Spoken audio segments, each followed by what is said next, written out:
بسم اللہ الرحمن الرحیم۔ الحمدللہ رب العالمین والصلاة والسلام علی رسولہ الکریم اما بعد۔ عن مصعب بن سعد رضی اللہ تعالیٰ عنہ قال رأى سعد ابن ابی وقاص ان له فضلا علی من دونه فقال نبی صلی اللہ علیہ وسلم هل تنصرون وترزقون الا بضعفائکم او کما قال علیہ الصلاۃ والسلام، رواہ بخاری کتاب الجہاد۔ حضرت مصعب بن سعد رضی اللہ تعالیٰ عنہ سے روایت ہے، انہوں نے کہا کہ حضرت سعد بن ابی وقاص رضی اللہ تعالیٰ عنہ نے اپنے بارے میں اس رائے کا اظہار کیا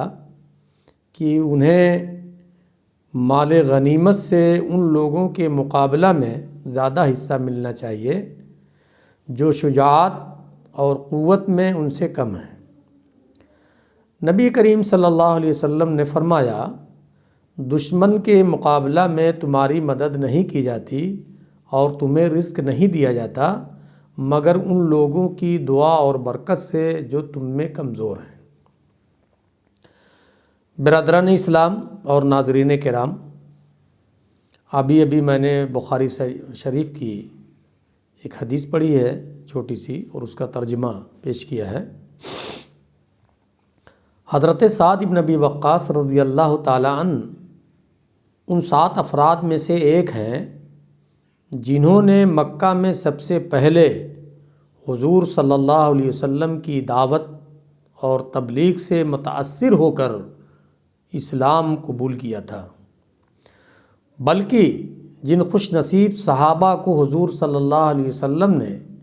جنتی ہونے کی بشارت دی تھی ان میں سے ایک وہ بھی تھے، یعنی حضرت سعد بن ابی وقاص رضی اللہ تعالیٰ عنہ۔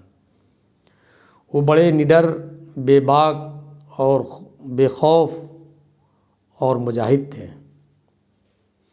غزوہ احد میں کفار مکہ کے خلاف انہوں نے بڑے جوش اور بے جگری سے حصہ لیا تھا۔ حضور صلی اللہ علیہ وسلم نے ان سے خوش ہو کر فرمایا، سعد خوب تیر اندازی کرو،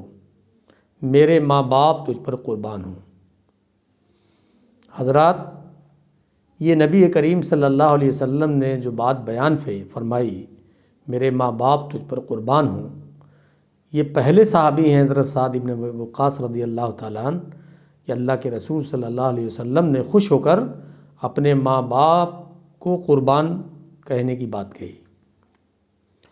یہ فخر صرف حضرت سعد کو حاصل ہے اور یہ فضیلت صرف حضرت سعد کو حاصل ہے۔ اس بنا پر وہ چاہتے تھے کہ مال غنیمت کی تقسیم کے وقت دوسرے کمزور افراد کے مقابلہ میں ان سے ترجیحی سلوک کیا جائے۔ حضور صلی اللہ علیہ وسلم نے ان کی اس رائے کو قبول نہ فرمایا۔ اس کی وجہ یہ ہے کہ غریب اور کمزور افراد کا دل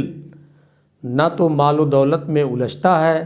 اور نہ ان کو عیش و عشرت سے دلچسپی ہوتی ہے،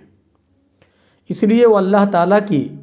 عبادت میں عاجزی اور محبت سے مشغول رہتے ہیں۔ جب وہ تڑپ کر دل سے دعا کے لیے ہاتھ اٹھاتے ہیں تو رب ذوالجلال ان کی دعا کو قبول فرماتا ہے۔ ان کی دعا اور برکت سے اللہ تعالیٰ دشمن کے مقابلہ میں مجاہدین کی مدد کرتا ہے اور انہیں رزق بھی دیتا ہے۔ اس حدیث کو امام نسائی رحمۃ اللہ علیہ نے بھی وضاحت کے ساتھ بیان کی ہے۔ تو ایک اور حدیث میں ہے کہ اللہ کے رسول صلی اللہ علیہ وسلم کے عہد میں 2 بھائی تھے۔ ایک بھائی ہنرمند ہونے کی وجہ سے روزی کماتا تھا، دوسرا بھائی نبی کریم صلی اللہ علیہ وسلم کی خدمت میں حاضر رہتا تھا۔ پہلے بھائی نے حضور صلی اللہ علیہ وسلم سے اپنے دوسرے بھائی کی شکایت کی کہ وہ کوئی دھندا نہیں کرتا، کوئی کاروبار نہیں کرتا، کوئی محنت نہیں کرتا۔ آپ صلی اللہ علیہ وسلم نے اس سے فرمایا کہ شاید اس کی وجہ سے تمہیں رزق ملتا ہو۔ حضرات، اس حدیث پر غور کرنے کی ضرورت ہے۔ اگر ہمارے فیملی میں کوئی آدمی کسی وجہ سے اگر وہ نہیں کماتا ہے یا مجبور ہے یا معذور ہے تو اس کو بوجھ نہیں سمجھنا چاہیے۔ معلوم نہیں کس کی دعا سے اور کس کے نصیب سے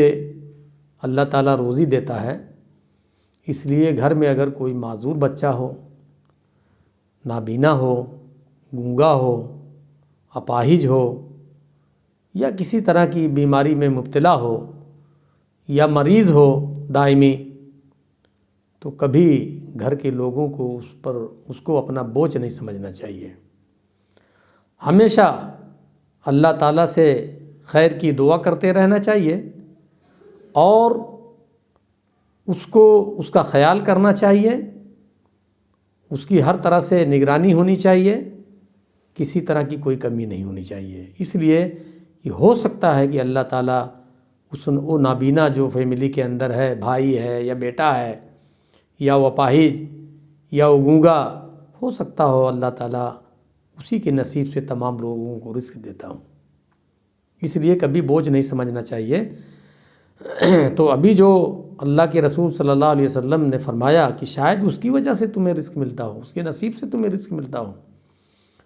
اس معنی میں ہے وہ حدیث جس میں حضور صلی اللہ علیہ وسلم نے فرمایا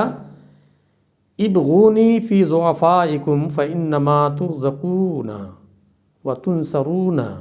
بضعفائکم، تم مجھے غریب اور کمزور لوگوں میں تلاش کرو، میں ان کے ساتھ رہتا ہوں، ان کی وجہ سے تمہیں رزق ملتا ہے اور مدد کیے جاتے ہوں۔ مطلب یہ ہے کہ اگر تم مجھے راضی رکھنا چاہتے ہو تو کمزوروں اور غریبوں کے ساتھ نیک سلوک کرو، ان کی دلجوئی کرو، ان کے حقوق کی حفاظت کرو، یہ بڑے بابرکت لوگ ہیں، اللہ تعالیٰ ان کی دعا اور برکت سے تمہیں رزق عطا فرماتا ہے، تمہاری مدد بھی کرتا ہے۔ اس سے معلوم ہوا کہ مالدار کسی غریب کو، طاقتور کسی کمزور کو، عالم کسی جاہل کو اور خوبصورت کسی بدصورت کو حقیر نہ جانے۔ کسی با اثر اور طاقتور آدمی کے لیے جائز نہیں ہے کہ کسی غریب اور کمزور کو حقارت کی نگاہ سے دیکھے یا اس پر زیادتی کرے یا اس کی حق تلفی کرے۔ اس حدیث سے یہ بات بھی معلوم ہوتی ہے کہ اگر تمہیں اللہ تعالیٰ نے دین کی خدمت کرنے کی صلاحیت اور استطاعت عطا کی ہو اور اس کام کے کرنے کی توفیق بھی دی ہو تو تم اپنے آپ کو بڑی چیز نہ سمجھو، اپنے ان بھائیوں کو حقارت کی نگاہ سے نہ دیکھو جنہیں اس کام کے کرنے کی صلاحیت تم سے کم ہو،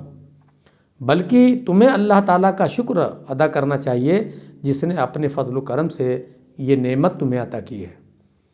اس لیے اگر کوئی بے راہ انسان ہے، شراب نوش ہے یا برائی میں مبتلا ہے تو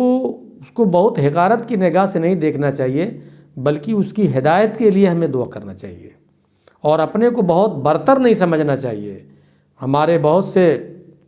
علماء بھی ہیں اور متقی و پرہیزگار لوگ ہیں جو بہت دور رہتے ہیں ایسے لوگوں سے جو معاشرے میں جن کا کوئی وقار نہیں اور جو کسی برائی میں مبتلا ہوتے ہیں یا شراب پیتے ہیں یا جوا کھیلتے ہیں یا اور کسی غلط کام میں ملوث ہیں، تو بڑی نفرت کرتے ہیں، بڑی دوری اختیار کرتے ہیں اور تقوی کا ایسا اظہار کرتے ہیں، ایسا معلوم ہوتا ہے کہ جیسے ان سے زیادہ متقی سماج میں کوئی ہے ہی نہیں، اور ان کو بہت حقارت کی نگاہ سے دیکھتے ہیں۔ ایسا نہیں ہونا چاہیے، بلکہ ان کے لیے دعا کیجیے۔ ہو سکتا ہے کہ اس برے آدمی کا کوئی ایسا عمل جو اللہ تعالیٰ کو بھا جائے اور پسند آ جائے اور وہ مغفرت کا ذریعہ بن جائے،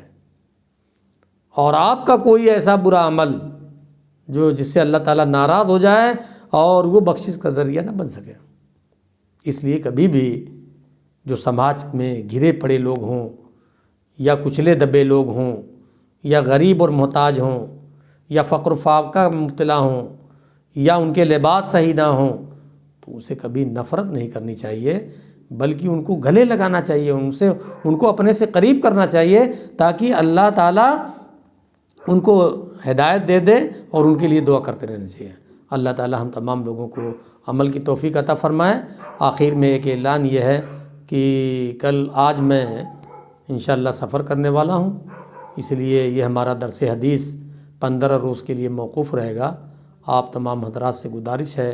کہ ہمارے لیے دعا کریں کہ سفر سے خیر و عافیت کے ساتھ ہم واپس آ جائیں۔ ممبئی کا سفر کرنا ہے 15 روز کے لیے، 15 روز تک ہمارا یہ درس حدیث موقوف رہے گا۔ وآخر دعوانا الحمدللہ رب العالمین۔